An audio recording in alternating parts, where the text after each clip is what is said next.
ظاہری سجاوٹ تک محدود نہ رکھیں، بلکہ اس محبت کو ہم اپنی زندگی میں ظاہر ہے، اپنی زندگی میں ظاہر ہونی چاہیے۔ ہم نے مساجد کو سجا دیا، آباد نہیں کیا، مساجد کو نماز سے آباد ہے۔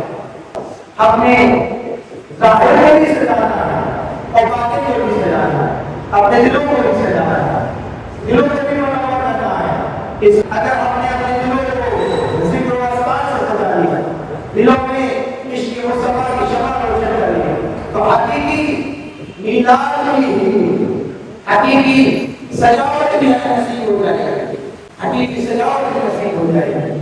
دلوں کو بھی سجائے، مساجد کو بھی سجائے، گھروں کو بھی سجائے، ذکر بھی کریں، استغفار بھی کریں، شکر گزاری بھی کریں۔